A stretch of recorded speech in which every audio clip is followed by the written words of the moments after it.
memahami wacana permintaan maaf Gus Dur.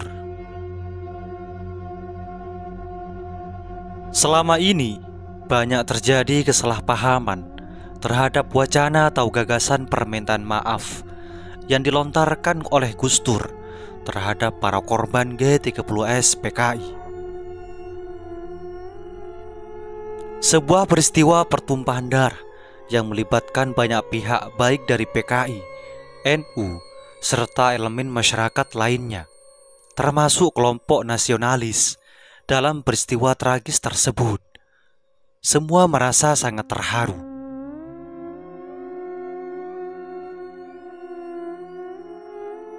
Berangkat dari peristiwa yang mengharukan tersebut, Gus Dur sebagai seorang pemimpin yang religius dan humanis merasa sangat iba, sehingga terpanggil untuk melontarkan wacana minta maaf dalam kapasitasnya sebagai pribadi.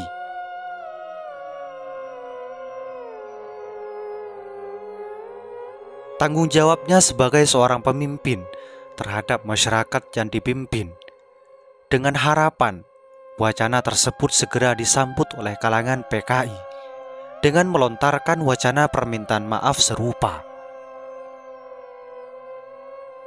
Dengan demikian, keduanya akan memproses yang sama dan secara resmi antara kedua organisasi NU dan ekstapol PKI atau antar pemerintah dengan PKI, semuanya secara formal, organisatoris, dan terbuka. Dalam beberapa kesempatan, Gus Dur memang telah sering melontarkan wacana permintaan maaf secara terbuka.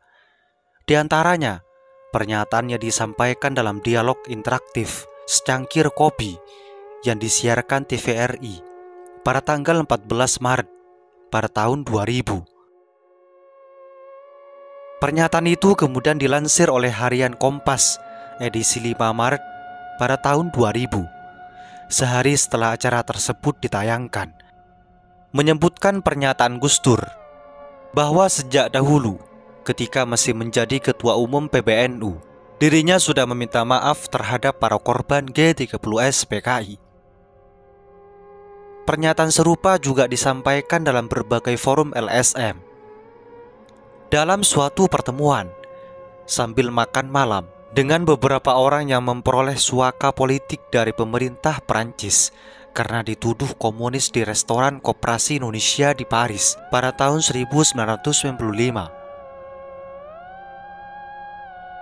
Dalam kesempatan tersebut, sebagaimana sering dikutip para aktivis LSM, Gus Dur menyatakan, "Dari dulu pun saya sudah meminta maaf, bukan sekarang saja.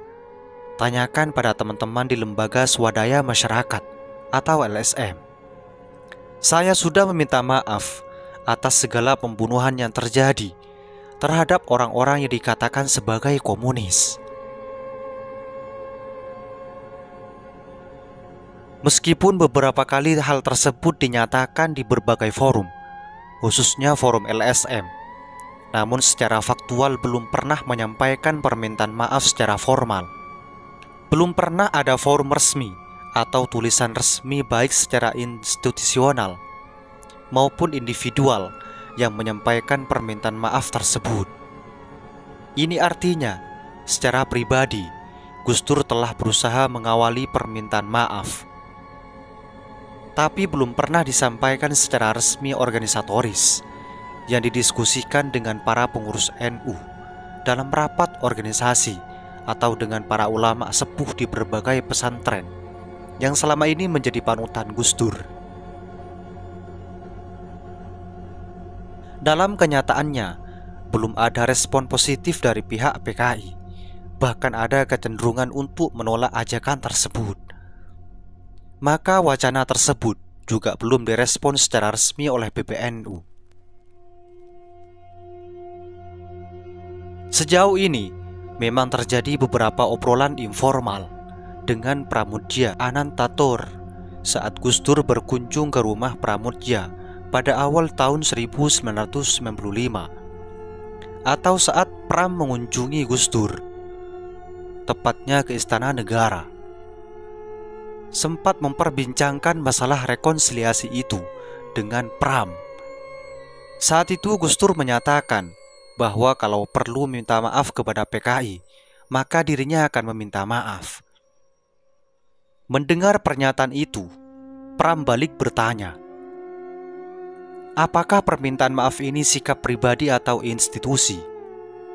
Kalau sikap pribadi, Pram tidak bisa menerima. Karena secara pribadi, Gus Dur memang telah memperjuangkan hak-hak para korban G30S PKI. Tetapi secara kelembagaan, belum ada sikap. Kemudian Gus Dur menjawab, kalau perlu sikap kelembagaan nanti NU secara resmi bisa minta maaf. Tetapi ini butuh proses. Namun wacana itu tidak ada tindak lanjut, karena pembicaraan ini tidak pernah dibahas dalam rapat PBNU secara formal, sehingga pernyataan tersebut belum pernah dilakukan secara formal organisatoris, sebagaimana mestinya sebuah rekonsiliasi yang melibatkan seluruh anggota masyarakat.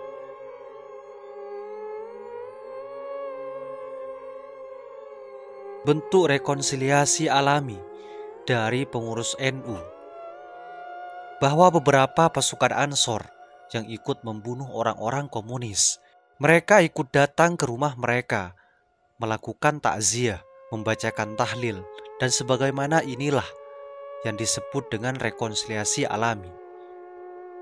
Sebuah konflik sosial yang diselesaikan secara sosial. Selain itu, juga ada usulan untuk melakukan rekonsiliasi politik yang menempatkan konflik ini sebagai konflik politik yang bersifat vertikal dan horizontal. Semoga bermanfaat.